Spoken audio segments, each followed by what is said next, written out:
দুর্নীতি করে referee penalty দিল ইন্টার মায়ামির বিপক্ষে এবং লিওনেল মেসির সঙ্গে সুয়ারেজের প্রতিনিয়ত গোল মিস। ফিফা ক্লাব বিশ্বকাপে প্রতিনিয়তই ইন্টার মায়ামি ও লিওনেল মেসির সঙ্গে দুর্নীতি করে প্রতিপক্ষকে পেনাল্টি দিয়ে যাচ্ছেন রেফারি। বিহারের চেকিং এর মাধ্যমে ইচ্ছে করেই রেফারি পেনাল্টি আদায় করে দিলেন প্রতিপক্ষকে। ফিফা ক্লাব বিশ্বকাপে মেসির সঙ্গে কেমন দুর্নীতি। লিওনেল মেসির ইন্টার মায়ামির প্রথমার্ধেই গোলবন্ধায় ভেসে যাওয়া এবং বাঁচা মরার লড়াইয়ে মাঠে নেমে প্রথমার্ধেই বিধ্বস্ত হওয়া এবং রেফারির দুর্নীতি করে বিহারের চেকিং এর মাধ্যমে প্রতিপক্ষকে পেনাল্টি আদায় করে দেওয়া এবং সুয়ারেজের প্রতিনিয়ত গোল মিস নিয়ে বিস্তারিত থাকছে শামীম আহমেদের লেখা প্রতিবেদনে। আজ রাতে পর্তুগিজ ক্লাব পোর্তোর বিপক্ষে মাঠে নেমেছেন প্রথম রাউন্ডের দ্বিতীয়তম ম্যাচে ইন্টার মায়ামি। প্রথম ম্যাচে গোলশূন্য ড্র থাকায় আজকের ম্যাচটিতে জয় ছিনিয়ে নিতে মরিয়া দুই দলই।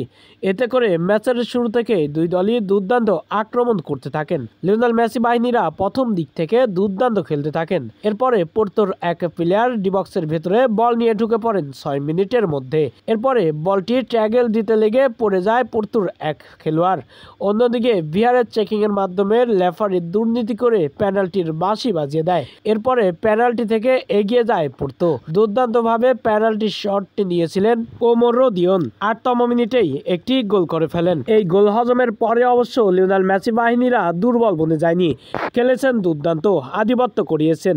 কারণ সমীকরণ ছিল এই ম্যাচটা হারলেই বিদায় নিতে হবে প্রথম রাউন্ড থেকে। এতে করে দুর্দান্ত আক্রমণাত্মক একটা ম্যাচ খেলতে থাকেন মেসি বাহিনীরা। মেসির এক বল বের করে দেওয়ায় ইন্টার মায়ামির আরেক স্ট্রাইকার সুয়ারেজ বলটি নিয়ে যায় বক্সের মধ্যে, কিন্তু হেড টু হেড গোলকিপারকে বোকা বানাতে পারেনি গোল করতে।